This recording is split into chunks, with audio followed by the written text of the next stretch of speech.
Antes de que Jesús de Nazaret fuera el Cristo de los cristianos, fue un profeta judío y posiblemente un rebelde peligroso y un revolucionario.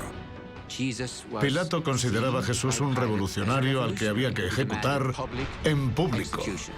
Nuevas y sorprendentes pruebas indican que nació en la base de una agitada rebelión. Juan Bautista coge este acto de la sumersión en el agua y lo convierte en un movimiento radical. En cierto modo, Juan estaba pasando de estar en un grupo religioso a prácticamente liderar un grupo terrorista. Jesús pensaba que Dios iba a destruir el statu quo. Hay casi 20 años de la vida de Jesús de los que no se habla en la Biblia. ¿Qué hizo ese tiempo y con quiénes estaba? Para los judíos antiguos, que alguien les dijera que Jesús era el Mesías era como si yo dijera que David Koresh es el dueño del universo.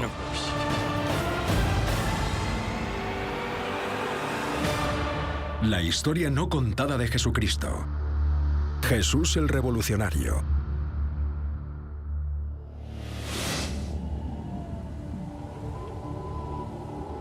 Revolucionario, profeta apocalíptico, rebelde. ¿Quién fue Jesús de Nazaret antes de empezar el sacerdocio? Muchos líderes de su misma fe lo rechazaron y se veía como un peligro para el Imperio Romano. Pero con casi 20 años de su vida ausentes en la Biblia, seguimos preguntándonos, ¿qué sabrían ellos de él que nosotros desconocemos? Los estudiosos han debatido durante siglos sobre la verdadera identidad de Jesús y han obtenido una serie de respuestas. Algunos dirán que era, básicamente, un rabino judío. Otros dirán que era un filósofo de la escuela cínica y otros dirán que era un revolucionario político. Pilato consideraba a Jesús un revolucionario. No un incordio sin más, sino un revolucionario al que había que ejecutar en público como escarmiento. No hagáis lo que ha hecho él. Los acontecimientos que llevaron a la muerte de Jesús forman parte de cualquier catequesis. Pero para los historiadores expertos en este periodo, la Biblia calla demasiado. ¿Qué hizo Jesús para que tanto las autoridades estatales como las religiosas quisieran su cabeza? ¿Quién era este profeta y de dónde salió? Una de las mayores incógnitas sobre Jesús es su vida antes de ser un personaje público. Casi no sabemos nada.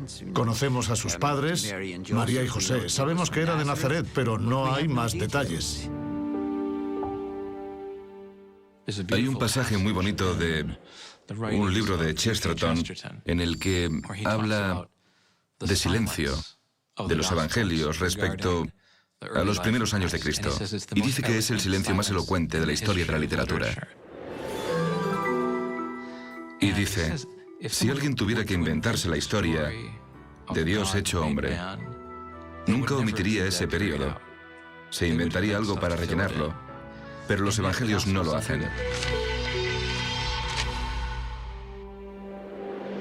Lo que hacen los evangelios es presentar a un príncipe de la paz que cumple un destino que va más allá de la historia de los hombres. En el fondo, todo se reduce a la iglesia, lo que hizo esos 30 años. En lo que los historiadores creen estar de acuerdo con la Iglesia es en que Jesús se crió en Nazaret, en Galilea.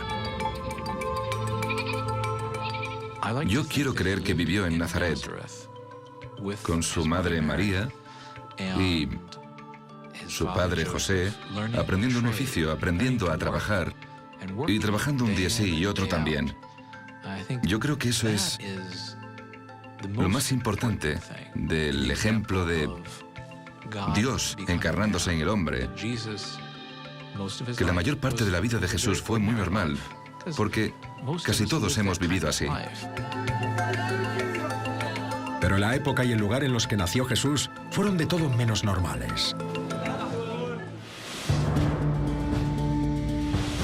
La Judea del siglo I estaba asfixiada por la opresión del Imperio Romano y sus reyes clientes locales.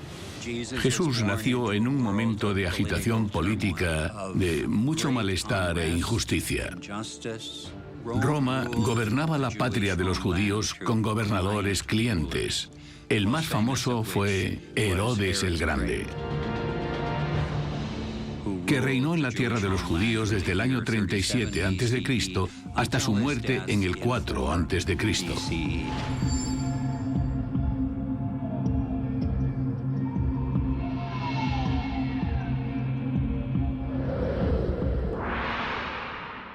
Cuando murió en el 4 a.C., estallaron revueltas en toda la tierra judía. En Galilea, en Judea. Y lo que provocó esto fue, en parte, la enorme injusticia que conllevaba el dominio romano.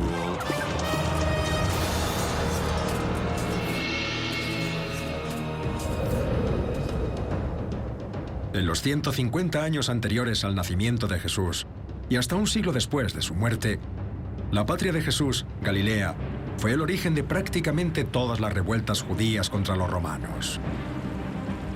En los primeros 200 años de la ocupación romana de la tierra de los judíos, hubo 4 enormes sublevaciones armadas contra Roma. En el 4 a.C., entre el 66 y el 74, y el 115 y el 117 en el norte de África, y entre el 132 y el 135 después de Cristo, la de Bar Kokhba.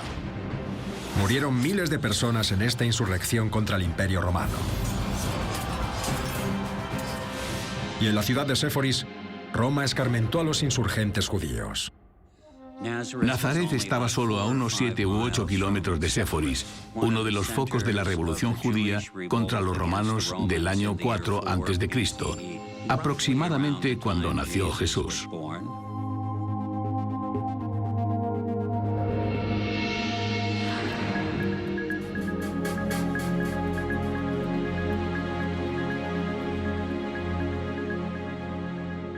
Séforis se sublevó.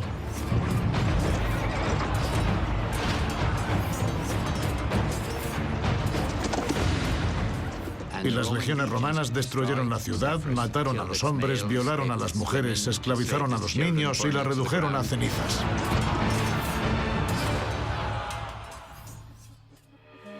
La guerra no fue el único castigo que se aplicó a los judíos. Roma también asfixió al país con impuestos opresivos y la regulación del territorio. San Lucas, capítulo 2, versículo 1. Por aquellos días salió un edicto de César Augusto ordenando que se empadronase todo el mundo.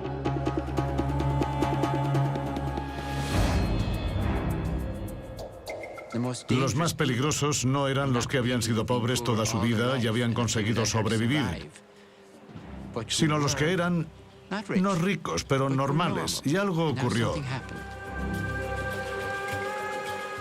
La situación en la costa de Galilea en la década de los 20 para mí era muy similar a la que tenemos ahora.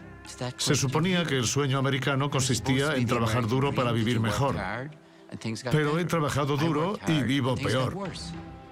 ¿Dónde está la justicia de Dios cuando haces todo lo que se supone que tenías que hacer y no puedes dar de comer a tu familia? En este mundo nació Jesús. Un mundo donde los judíos creían que la única entidad que podía ayudarlos a derrocar a sus opresores era Dios. A lo largo de la tradición bíblica, el pueblo judío había esperado un día en el que Dios limpiaría la suciedad del mundo, porque tenía que ser un Dios claramente justo y el mundo era claramente injusto. La única respuesta es que Dios iba a limpiar la suciedad del mundo y que lo haría quizá por medio de un Mesías. Y era ese Mesías al que esperaban. Pero los imperios eran cada vez más fuertes en vez de más débiles y llegaron los romanos. Creían que los macedonios de Alejandro Magno eran malos hasta que llegaron los romanos. ¿Cuándo iba a llegar el Mesías? ¿Cuándo limpiaría Dios la suciedad del mundo? Había una expectación cada vez más intensa, no porque los romanos fueran especialmente crueles, sino porque eran especialmente eficaces, especialmente poderosos. Dios tenía que estar a punto de llegar. Estaban seguros. Había esa expectación y Jesús justificaba esa expectación, pero lo que no esperaban era que Jesús no hablara, como Juan Bautista, de la inminente llegada de un Dios vengador. Jesús les sorprendió diciendo, el reino de Dios ya está aquí, si, y esto es imprescindible, si participáis en él. El reino, en cierto modo, iba a llegar al cuadrante noroeste de la costa de Galilea en el siglo I, porque era donde estaba ocurriendo todo, donde el problema era más grave. Mientras la región rebelde de Galilea esperaba la inminente llegada de Dios, y mientras el joven Jesús de Nazaret alcanzaba la mayoría de edad, una secta judía radical de un desierto cercano predicaba el fin de los días. Sus palabras se parecían mucho a las que predicaría después ese joven y que lo llevarían a la cruz. Las creencias que tenían sobre una transformación radical del mundo unían a enormes masas de gente que creían en ello hasta enloquecer.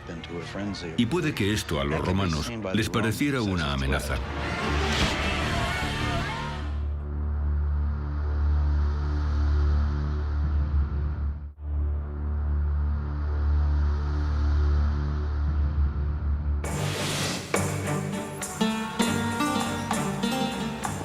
Hoy, Galilea es un destino turístico y su mar, una zona pintoresca de Israel.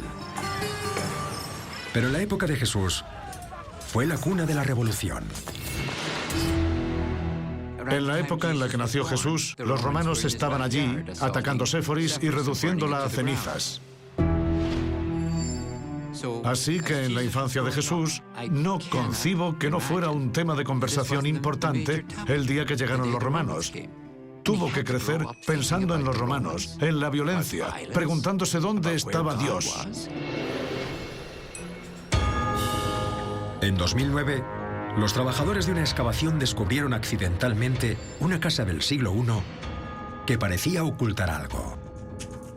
Cuando hicimos la excavación, encontramos parte de un muro que camuflaba esta zona, que en realidad es un silo. Dentro de él hay otro agujero y este lleva a otro agujero que a su vez lleva a un tercer nivel.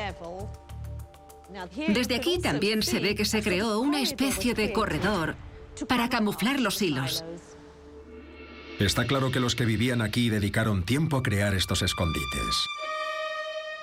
Cuando los judíos se sublevaron contra los romanos en Judea y Galilea, la gente se preparó para la guerra. Podía ocurrir que los sitiaran o que no pudieran acceder a los alimentos y también que tuvieran que ocultar a personas. Por eso excavaron estos habitáculos subterráneos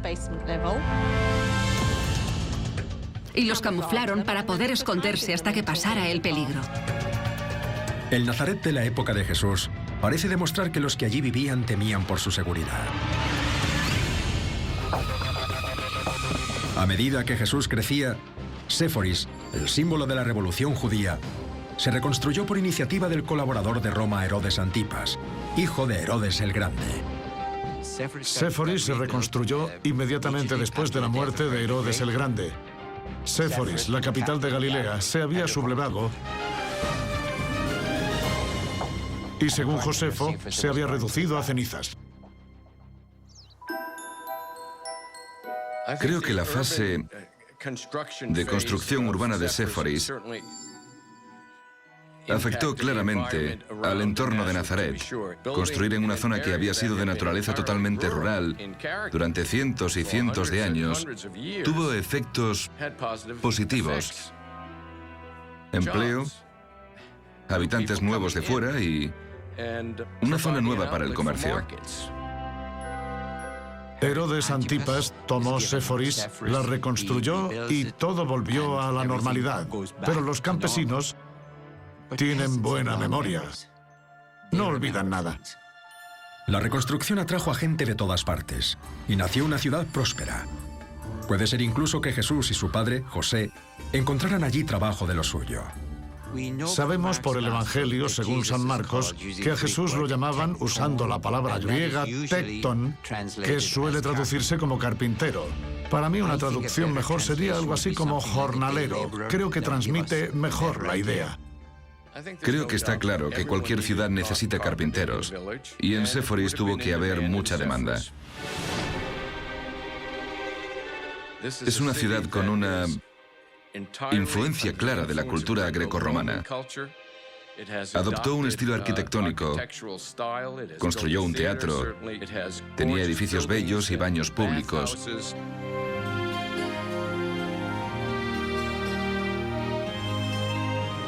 Era una ciudad en construcción. Las fastuosas construcciones solo acentuaron la división entre la élite judía rica y los campesinos. Había una serie de grupos judíos con distintas estrategias para abordar la provincia del Imperio Romano en Israel. Uno de ellos eran los fariseos.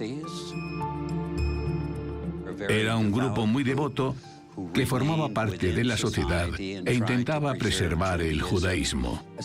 Un segundo grupo fueron los saduceos, una clase mayoritariamente aristocrática formada por los ricos y los poderosos. Estos básicamente colaboraban con el Imperio Romano porque Roma gobernaba a través de ellos. San Mateo, capítulo 16, versículo 6. Tened cuidado y guardaos de la levadura de los fariseos y saduceos. Pero había otro grupo que Jesús no menciona. Un grupo que parece compartir su desprecio hacia los otros dos. Un tercer grupo fueron los esenios. Su estrategia para abordar el dominio del Imperio Romano fue retirarse al desierto en comunidades independientes. Los esenios fueron un grupo apocalíptico que creía que el sistema de Jerusalén era corrupto y estaba destinado a ser destruido en una batalla del fin de los tiempos. Casualmente, un joven de Nazaret, justo de esa época, empezó a hablar de lo mismo. Todo ello indica que un joven Jesús pudo haber tenido relación con una secta radical. Hay muchas similitudes entre las enseñanzas de Jesucristo y el grupo esenio. No coinciden al 100%, pero casi. Probablemente lo suficiente como para meterse en problemas.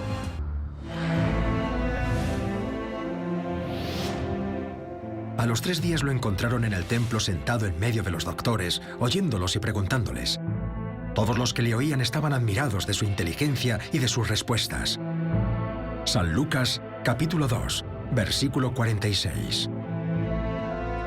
Esta escena de cuando tenía 12 años es lo único que sabemos de Jesús en los años entre su nacimiento y su bautismo público a los 30 años. ¿Cómo pudo un niño tan humilde de un pueblo tan pequeño tener tantos conocimientos como para deslumbrar a los rabinos de Jerusalén? Nazaret era pequeño, de unos 16 kilómetros cuadrados. Para que os hagáis una idea, imaginaos un estadio de fútbol americano. Añadid las zonas de anotación y convertirlo en un cuadrado. Seguramente no era lo bastante grande como para tener una sinagoga. Algunas de las familias más aristocráticas enviaban a sus hijos a Jerusalén a estudiar con un rabino o algo así. No hay indicios de que él lo hiciera. Según el Nuevo Testamento, claramente sabía leer. Va a la sinagoga, coge el pergamino de la Torá, lo desenrolla, lo lee, etc. No solo sabía leer, sino que sabía debatir con los líderes de la sinagoga.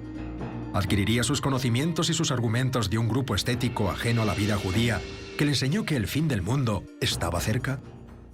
Jesús era un apocalíptico que creía que el fin del mundo estaba a punto de llegar con la venida del Hijo de los Hombres, que esto pasaría en su propia generación y que Dios intervendría y destruiría las fuerzas del mal e impondría el reino del bien en la tierra. Jesús para mí es un profeta apocalíptico. Cree que es el Mesías. Cree que su poder es divino, que es el elegido. Y por eso, su plan es cumplir la profecía. San Mateo capítulo 24, versículo 14. Este evangelio del reino se predicará en el mundo entero, en testimonio para todas las naciones, y luego vendrá el fin. Los esenios creían que el fin del mundo era inminente. Esta creencia era muy similar a la visión escatológico-apocalíptica de Jesús. Las creencias que tenían sobre una transformación radical del mundo unían a enormes masas de gente que creían en ello con fervor, hasta enloquecer. Y puede que esto a los romanos les pareciera una amenaza. Este mensaje no sentó bien a las autoridades judías de su época. Las autoridades judías de Jerusalén en la época de Jesús apoyaban el statu quo. Jesús pensaba que Dios iba a destruir el statu quo y a todos los que lo apoyaran. Igual que los esenios. Los esenios no aplicaban las leyes romanas ni las leyes judías. Vivían una vida monástica de celibato, rehuyendo de la riqueza y compartiendo todas sus posesiones. Para los judíos antiguos, que alguien les dijera que Jesús era el Mesías, era como si yo dijera que David Koresh es el dueño del universo. El líder de los davidianos al que asesinaron en Wak. Sí, David Koresh es el dueño del universo. Pues la gente reaccionaría al oír eso de forma parecida a como reaccionaban entonces cuando oían que Jesús era el Mesías. Porque Jesús era lo contrario de lo que se suponía que era un Mesías, que era una figura poderosa, y a Jesús lo crucificaron sus enemigos. Los esenios eran una secta casi monástica del mundo hebreo-judaico que vivía, digamos que al margen de la vida normal. Pero esta conexión con Jesús de momento es una especulación. Es una hipótesis muy reciente. En muchas ocasiones parece un esenio. Cree en una toma militar, pero ejecutada por Dios. Y ellos hablan también de ejércitos divinos que los apoyarán en una guerra final de los hijos de la luz contra los hijos de las tinieblas. Igual que Jesús en los Evangelios. San Juan capítulo 12, versículo 36. Mientras tenéis luz, creed en la luz, para ser hijos de la luz. Hijos de la luz. El mismo término que se encuentra en otro texto. Es una enseñanza que se encuentra en muchos manuscritos del Mar Muerto que se escribieron más o menos en la misma época y en el mismo lugar en los que Jesús predicaba.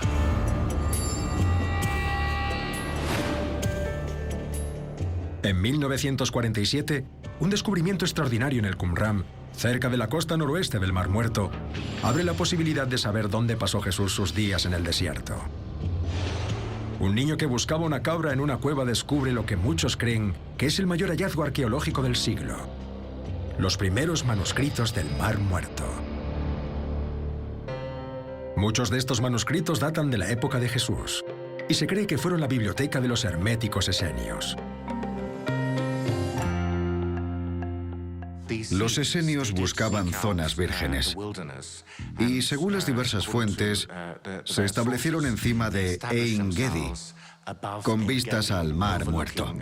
Y el desierto de Qumran fue donde vivieron los esenios. Era la biblioteca esenia en Qumran, de unos 900 pergaminos que representan la Biblia hebrea de los inicios, porque son de un periodo precanónico. La mayoría de los manuscritos del Qumran se centran en la Biblia hebrea. Cogían un texto de las Escrituras y añadían en el manuscrito esto significa, y ponían su interpretación e insertaban su lectura escatológico-apocalíptica del texto.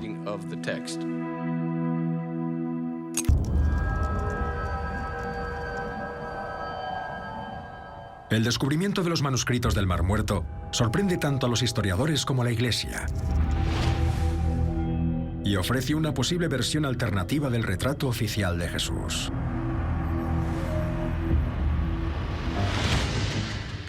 Hoy en día la gente espera que haya muchos escritos sobre Jesús de su propia época. Deberíamos tener partidas de nacimiento o documentos de su juicio, pero la realidad es que no tenemos fuentes de la época de Jesús que digan nada sobre él. Hemos consultado todos los escritos griegos y romanos de la antigüedad que tenemos y tenemos cientos de poetas, filósofos, historiadores, científicos, personas con epístolas privadas o que ponían inscripciones en los edificios, y no se menciona a Jesús en ninguna fuente fuente griega ni romana. No hay nada y punto. Los primeros escritos del Nuevo Testamento datan de casi el año 30 después de Cristo. Los manuscritos del Mar Muerto se escribieron cuando Jesús vivía entre el 3 a.C. y el 30 después de Cristo.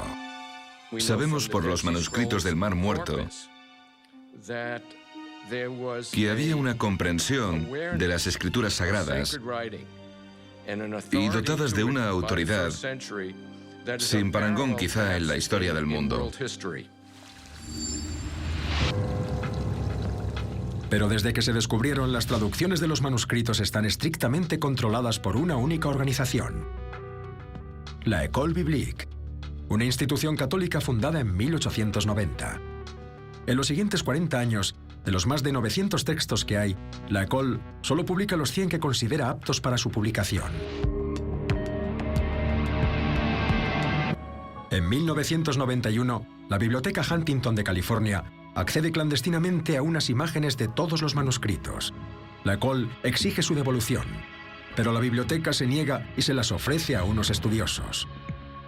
Lo que estos revelan es una imagen totalmente nueva de una secta y un líder carismático que existieron más o menos en el mismo momento y lugar que Jesús. En los manuscritos del Mar Muerto se habla de un líder, sin mencionar su nombre. Lo llaman el Maestro de la Virtud. Pero hay un diario suyo en uno de los escritos con sus sentimientos y sus ideas. En los manuscritos, el Maestro de la Virtud lleva a los esenios al desierto, donde les pide que renueven su compromiso con Dios. En el versículo 1 del capítulo 4 de San Mateo, Jesús está en una situación similar. Luego Jesús fue conducido por el Espíritu al desierto para ser tentado por el diablo. Algunos hablan de solapamientos entre los manuscritos y las enseñanzas de Jesús, de textos que parecen escritos por Jesús.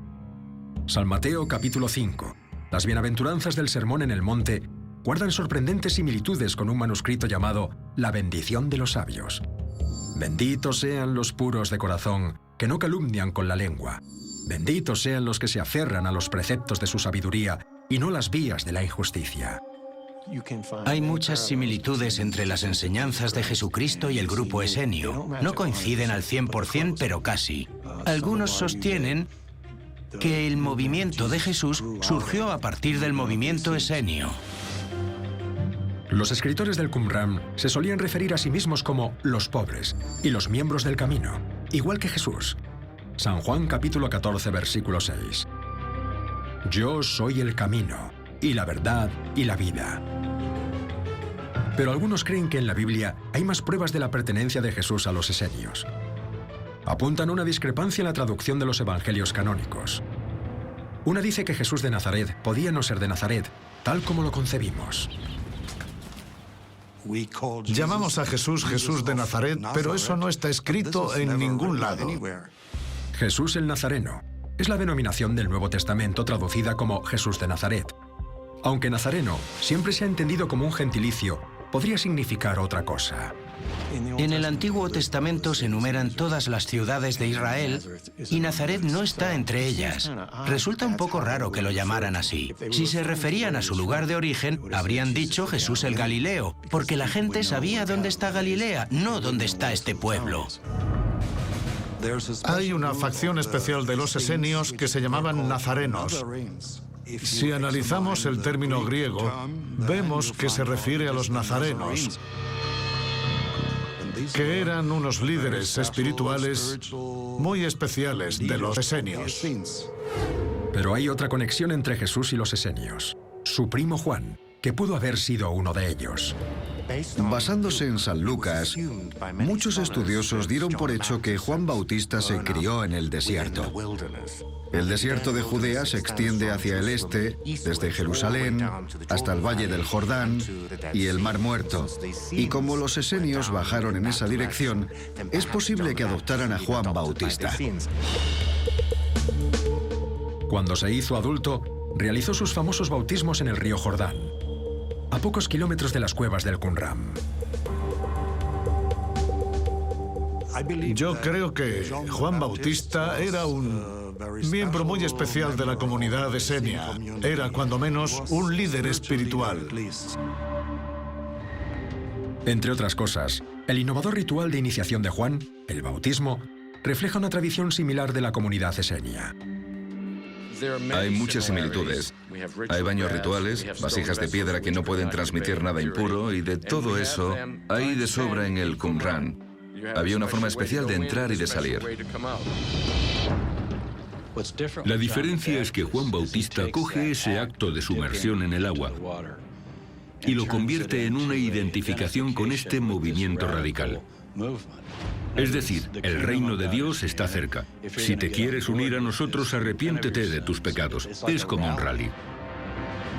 Un rally en una cueva secreta donde el joven primo de Juan pudo haberse unido a él.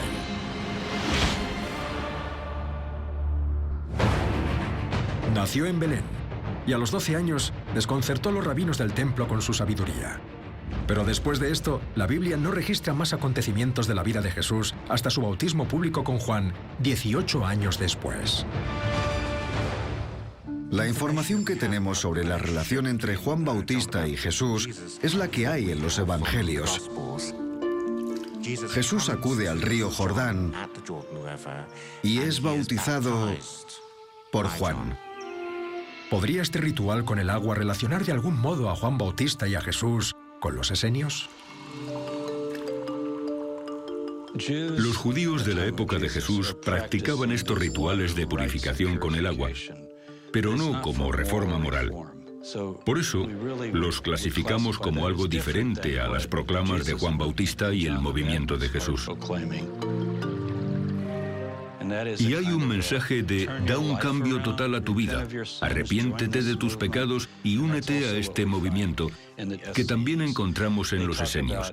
Hablan de introducirse en el agua pura para que Dios te perdone los pecados.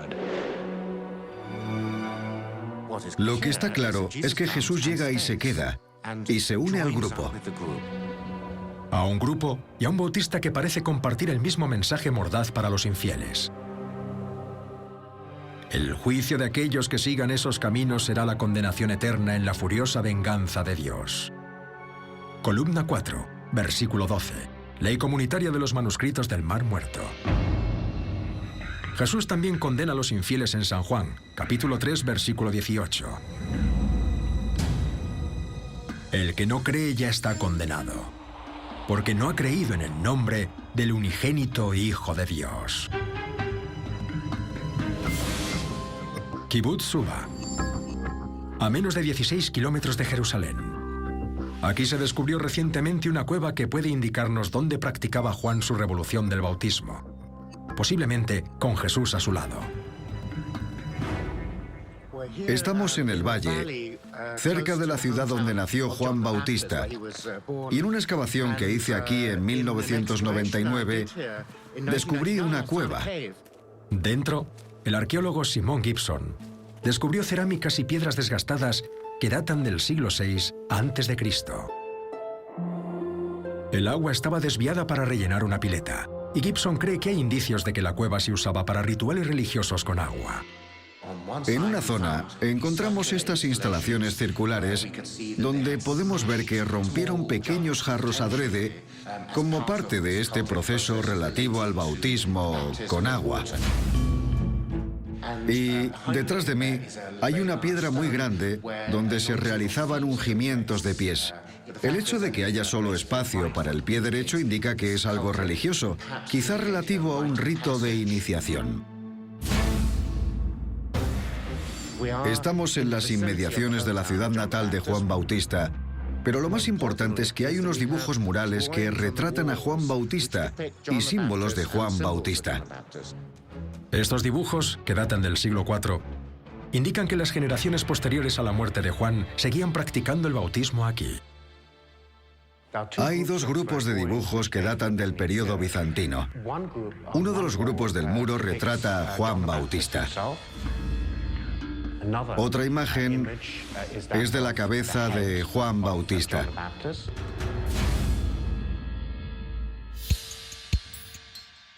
La arqueología es un vestigio de las actividades que aquí se realizaban Al representar a Juan Bautista en los muros, sabían que esta era la cueva de Juan Bautista.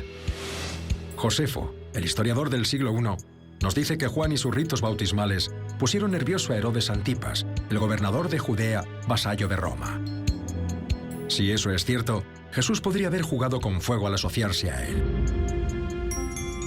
Tras el bautismo público de Jesús en el Jordán, ¿podría haber venido aquí a bautizar junto a Juan como parte de un ritual esenio? En el Evangelio, según San Juan, Juan le pide a Jesús que vaya a la ciudad de Jerusalén a realizar bautismos en su nombre. Entonces, si Juan nació realmente aquí, sería factible que el propio Jesús hubiera venido a la cueva. Además, los bautismos de Juan en el Jordán pudieron tener una importancia especial para esta secta apocalíptica. El acto del bautismo que realizaba Juan Bautista en el lugar en el que Elías había ascendido a los cielos, para mí era una concienciación del retorno de Elías. Y el retorno de Elías podría haber indicado el fin del mundo.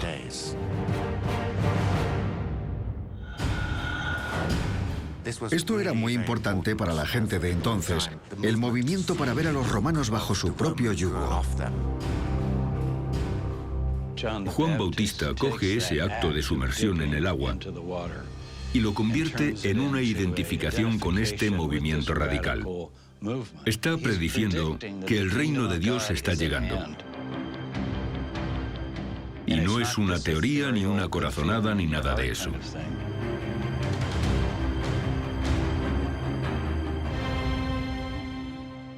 Y claro, las autoridades tendrían miedo porque si alguien decía que se acercaba el fin de los días, la sociedad podría abandonar los aspectos normales de su vida y convertirse en revolucionaria. Juan Bautista le dice a la gente: el reino de Dios está esperando por vuestros pecados, así que vamos a ir al desierto a representar el éxodo. El agua limpia el cuerpo, la penitencia limpia el alma. Volved a vuestra patria como personas purificadas y Dios llegará. Pero en el año 29, Herodes detiene a Juan. Herodes Antipas lo detuvo porque temía su popularidad, para que no causara disturbios entre las masas. Cualquier tipo de movimiento revolucionario, incluso uno basado en el bautismo, se consideraba peligroso a ojos de los romanos. En cierto modo, Juan estaba pasando de estar en un grupo religioso a una actividad que las autoridades podrían considerar prácticamente liderar un grupo terrorista. Aunque no tenemos pruebas de que Juan Bautista tuviera armas ni planificara ataques militares, para el gobernador de Galilea era un hombre peligroso al que tenía que decapitar. Juan anuncia la inminente llegada de una especie de Dios vengador para limpiar la suciedad del mundo. Pero claro, lo que pasó fue que Dios no llegó. Lo que llegó fue el calvario de Herodes. Herodes lo ejecutó y Dios no hizo nada. La decapitación de Juan Bautista dejó atónitos a los discípulos de Jesús y Juan. ¿Cómo afectó esto a Jesús? Si Dios iba a venir algún día, ¿por qué Dios no llegó a tiempo para salvar a Juan Bautista? Igual esta idea de la llegada de Dios, igual tenían que replantearla desde cero. Lo que los evangelios dicen es que se enteró de esta muerte terrible y violenta y dijo que se retiraba a un lugar solitario. Lo que parece es que quiere desaparecer un tiempo y replantearse todo. Y justo después, reaparece públicamente. San Mateo capítulo 14, versículo 13. Al saber esto, Jesús se alejó de allí en una barca a un lugar desierto a solas. El desierto, el lugar de los esenios. Y cuando sale del desierto para ir a Jerusalén, va armado con un discurso rebelde sobre un nuevo reino de Dios. Yo soy un estudioso que se toma en serio a Jesús como un profeta apocalíptico y creo que cuando llegó a Jerusalén, la última semana, provocando su detención y exponiéndose a la oposición de las autoridades religiosas y políticas, habría acabado lo que empezó. No creo que quisiera ir al cielo. Creo que dijo que el reino de Dios estaba en la tierra. ¿Era esta la revolución de Jesús? Un hombre criado en una Galilea en guerra, que se había opuesto a la élite judía, que se había aliado con radicales conocidos como Juan. Para mí, si venía a reclamar el trono, si venía diciendo yo soy el rey de Israel, venía como un antirromano, como un nacionalista judío que buscaba una revolución política. San Mateo capítulo 10, versículo 34. No viene a traer paz, sino espada. En la propia Biblia se muestra la actitud de Jesús, y también se hace referencia a lo peligroso que les parecía Jesús a las autoridades. El Sanedrín anunció una sentencia contra Jesús 40 días antes del Pesaj. Es decir, lo sentenciaron a muerte antes incluso de que llegara a Jerusalén. Y lo anunciaron por las calles. Él quería echar a los romanos. Creo que esa era su misión aquel día.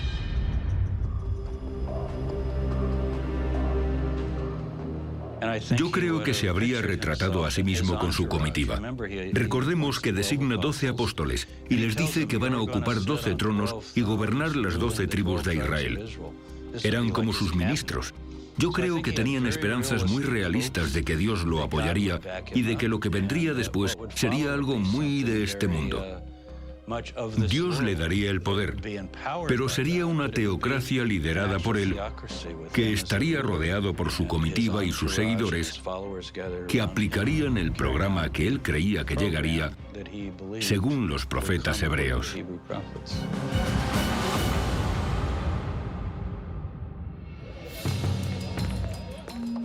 Hay distintas interpretaciones de cómo sería este apocalipsis que proclamó Jesús. Algunos creen que esto era una especie de metáfora, que lo que quería decir Jesús era que Dios destruiría a los romanos y permitiría a Israel autodeclararse Estado soberano.